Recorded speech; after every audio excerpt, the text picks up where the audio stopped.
Well, I'm late again. Last minutes of the day. It's still June 16th, my time.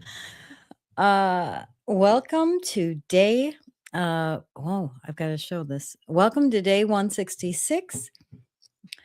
No, I've got that wrong. It's not day 166. It's day 167.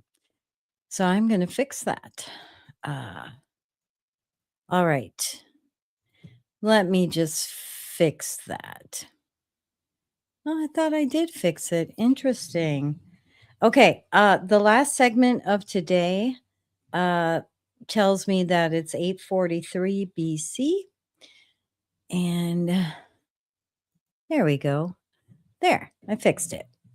Today is June 16th, day 167. We're going to go through 2 Kings, chapter 5 through chapter 8, verse 15. All right, let's go ahead and get started. Naaman healed of leprosy. Now, Naaman was commander of the army of the kings of Aram. He was a great man in the sight of his master and highly regarded, because through him the Lord had given victory to Aram. He was a valiant soldier, but he had leprosy. Now, bands of raiders from Aram had gone out and had taken captive a young girl from Israel, and she served Naaman's wife. She said to her mistress, "If only my master would see the prophet who is in Samaria, he would cure him of his leprosy." Naaman went to his master and told him what the girl from Israel had said. "By all means go," the king of Aram replied. "I will send a letter to the king of Israel." So Naaman left, taking with him 10 talents of silver, 6,000 shekels of gold, and 10 sets of clothing. The letter that he took to the king of Israel read, "With this letter I am sending my servant Naaman to you, so that you may cure him of his leprosy." As soon as the king of Israel read the letter, he tore his robes and said, "Am I God? Can I kill and bring back to life? Why does this fellow send someone to me to be cured of his leprosy? See how he is trying to pick a quarrel with me." When Elisha, the man of God, heard that the king of Israel had torn his robes, he sent him this message: "Why have you torn your robes? Have the man come to me, and he will know that there is a prophet in Israel." So Naaman went with his horses and chariots and stopped at the door of Elisha's house. Elisha sent a messenger to him to say to him, "Go, wash yourself 7 times in the Jordan, and your flesh will be restored, and you will be cleansed." But Naaman went away angry and said, "I thought that he would surely come out to me and stand and call on the name of the Lord his God, wave his hand over the spot, and cure me of my leprosy. Are not Abana and Pharpar, the rivers of Damascus, better than all the waters of Israel? Couldn't I wash in them and be cleansed?" So he turned and went off in a rage. Naaman's servants went to him and said, "My father, if the prophet had told you to do some great thing, would you not have done it? How much more then when he tells you, 'Wash and be cleansed'?" So he went down and dipped himself in the Jordan 7 times, as the man of God had told him, and his flesh was restored and became clean, like that of a young boy. Then Naaman and all his attendants went back to the man of God. He stood before him and said, "Now I know that there is no God in all the world except in Israel, so please accept a gift from your servant." The prophet answered, "As surely as the Lord lives, whom I serve, I will not accept a thing." And even though Naaman urged him, he refused. "If you will not," said Naaman, "please let me, your servant, be given as much earth as a pair of mules can carry, for your servant will never again make burnt offerings and sacrifices to any other god but the Lord. But may the Lord forgive your servant for this one thing. When my master enters the temple of Rimmon to bow down, and he is leaning on my arm, and I have to bow there also, when I bowed down in the temple of Ramon. May the Lord forgive your servant for this." "Go in peace," Elisha said. After Naaman had traveled some distance, Gehazi, the servant of Elisha, the man of God, said to himself, "My master was too easy on Naaman, this Aramean, by not accepting from him what he brought. As surely as the Lord lives, I will run after him and get something from him." So Gehazi hurried after Naaman. When Naaman saw him running toward him, he got down from the chariot to meet him. "Is everything all right?" he asked. "Everything is all right," Gehazi answered. "My master sent me to say 2 young men from the company of the prophets have just come to me from the hill country of Ephraim. Please give them a talent of silver and 2 sets of clothing." "By all means, take 2 talents," said Naaman. He urged Gehazi to accept them, and then tied up the 2 talents of silver in 2 bags with 2 sets of clothing. He gave them to 2 of his servants, and they carried them ahead of Gehazi. When Gehazi came to the hill, he took the things from the servants and put them away in the house. He sent the men away, and they left. When he went in and stood before his master, Elisha asked him, "Where have you been, Gehazi?" "Your servant didn't go anywhere," Gehazi answered. But Elisha said to him, "Was not my spirit with you when the man got down from his chariot to meet you? Is is this the time to take money or accept clothes or olive groves and vineyards or flocks and herds or male and female slaves? Naaman's leprosy will cling to you and to your descendants forever." Then Gehazi went from Elisha's presence, and his skin was leprous.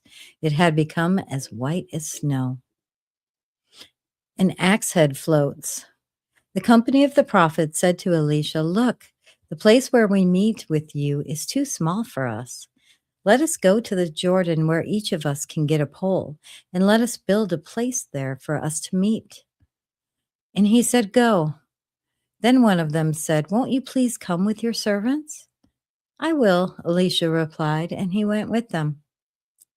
Then they went to the Jordan and began to cut down trees. As one of them was cutting down a tree, the iron axe head fell into the water. "Oh no, my lord," he cried out, "it was borrowed." The man of God asked, "Where did it fall?" When he showed him the place, Elisha cut a stick and threw it in there and made the iron float. "Lift it out," he said. Then the man reached out his hand and took it.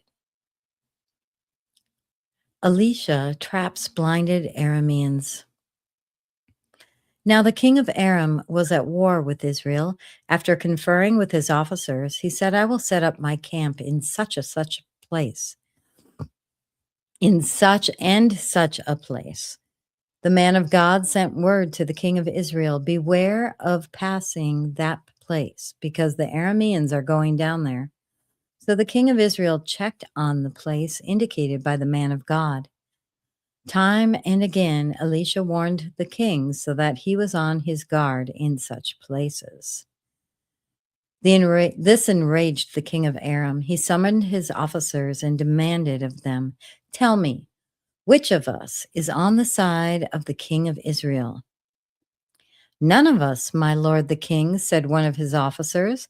But Elisha, the prophet who is in Israel, tells the king of Israel the very words you speak in your bedroom. "Go, find out where he is," the king ordered, "so I can send men and capture him." The report came back, "He is in Dothan."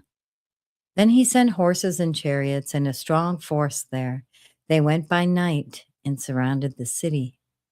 When the servant of the man of God got up and went out early the next morning, an army with horses and chariots had surrounded the city. "Oh no, my lord, what shall I do?" the servant asked. "Don't be afraid," the prophet answered. "Those who are with us are more than those who are with them." And Elisha prayed, "Open his eyes, Lord, so that he may see." Then the Lord opened the servant's eyes, and he looked and saw the hills full of horses and chariots of fire all around Elisha. As the enemy came down toward him, Elisha prayed to the Lord, Strike this army with blindness." So he struck them with blindness as Elisha had asked. Elisha told them, "This is not the road, and this is not the city. Follow me, and I will lead you to the man you are looking for." And he led them to Samaria.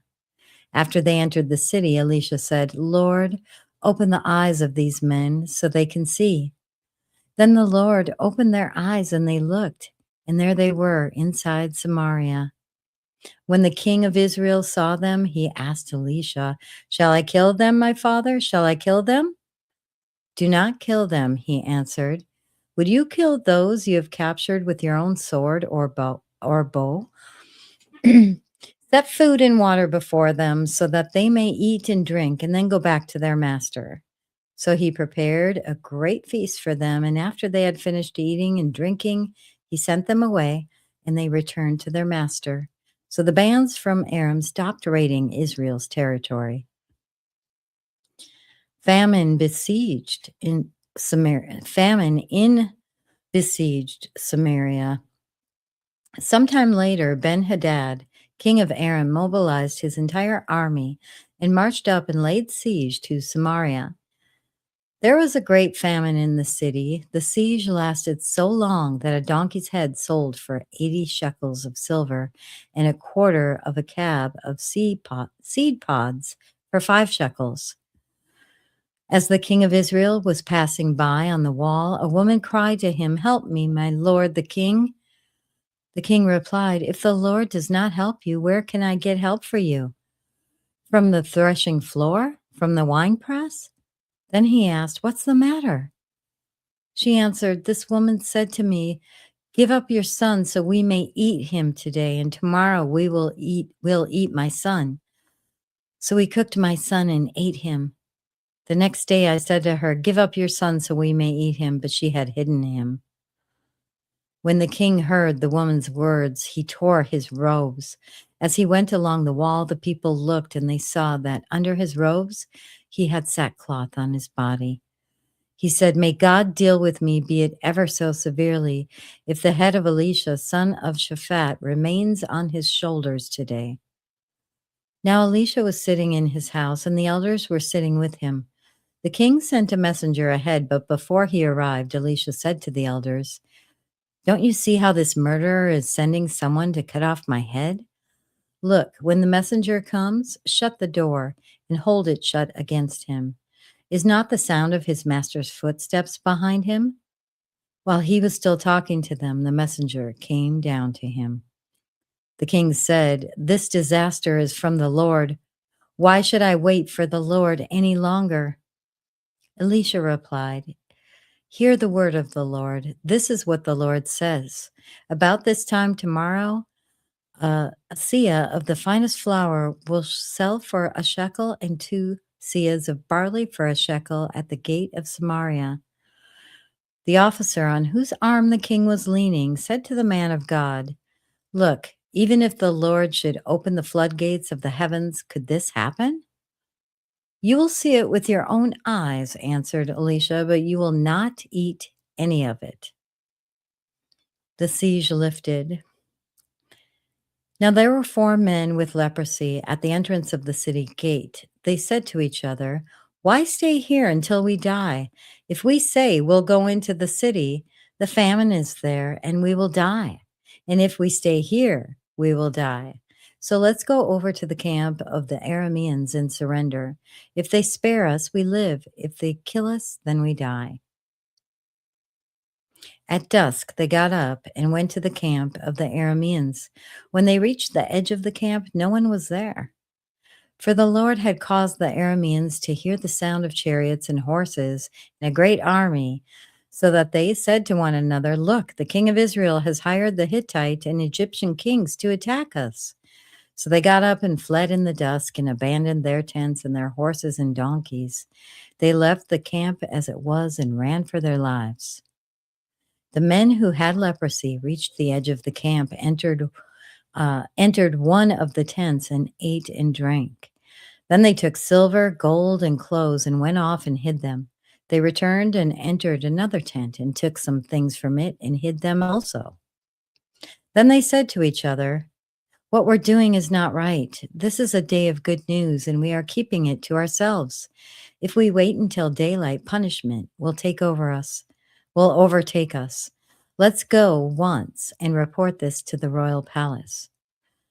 So they went and called out to the city gatekeepers and told them, "We went into the Aramean camp, and no one was there, not a sound of anyone, only tethered horses and donkeys, and the tents left just as they were."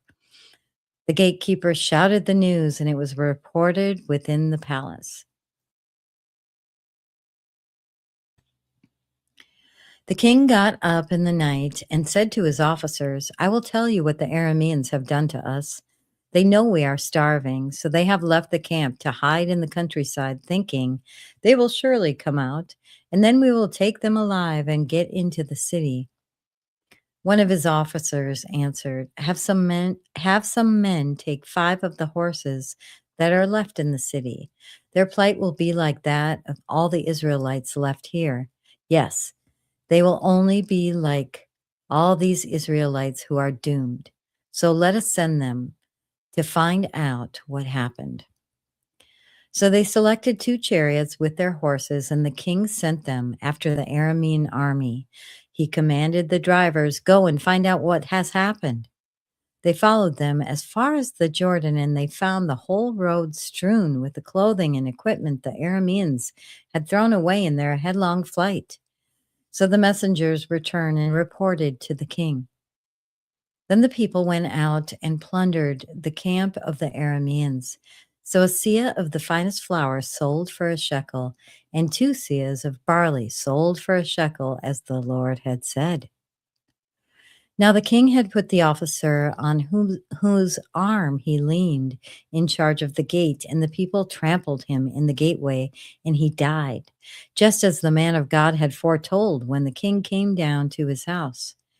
It happened as the man of God had said to the king, "About this time tomorrow, a seah of the finest flour will sell for a shekel, and 2 seahs of barley for a shekel at the gate of Samaria." The officer had said to the man of God, "Look, even if the Lord should open the floodgates of the heavens, could this happen?" The man of God had replied, "You will see it with your own eyes, but you will not eat any of it." And that is exactly what happened to him, for the people trampled him in the gateway, and he died. The Shunamites' land restored. Now Elisha had said to the woman whose son he had restored to life, "Go away with your family and stay for a while wherever you can, because the Lord has decreed a famine in the land that will last 7 years." The woman proceeded to do as the man of God said. She and her family went away and stayed in the land of the Philistines 7 years. At the end of 7 years, she came back from the land of the Philistines and went to appeal to the king for her house and land. The king was talking to Gehazi, the servant of the man of God, and had said, "Tell me about all the great things Elisha has done."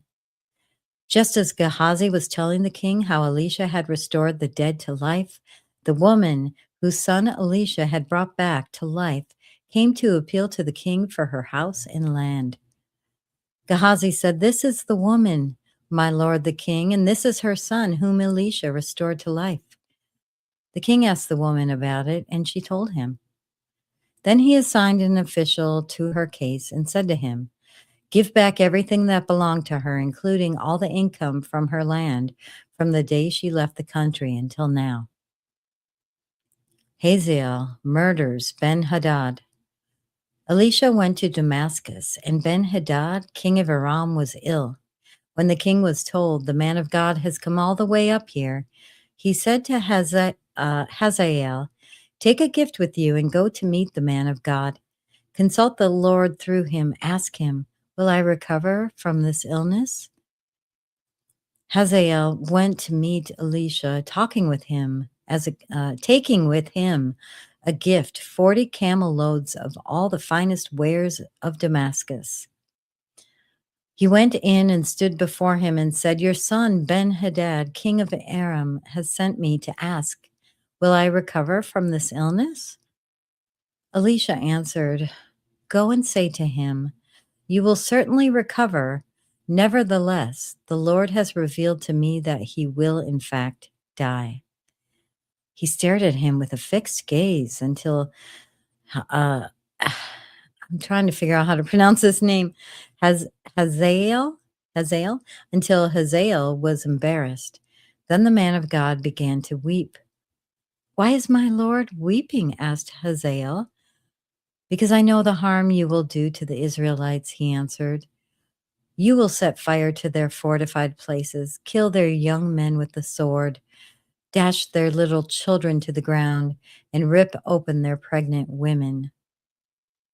Hazael said, "How could your servant, a mere dog, accomplish such a feat?" "The Lord has shown me that you will become king of Aram," answered Elisha. Then Hazael left Elisha and returned to his master. When Ben-Hadad asked, "What did Elisha say to you?" Hazael replied, "He told me that you would certainly recover." But the next day he took a thick cloth, soaked it in water, and spread it over the king's face so that he died. Then Hazael succeeded him as king. Hmm. All right. Well, that concludes today's reading of day 167.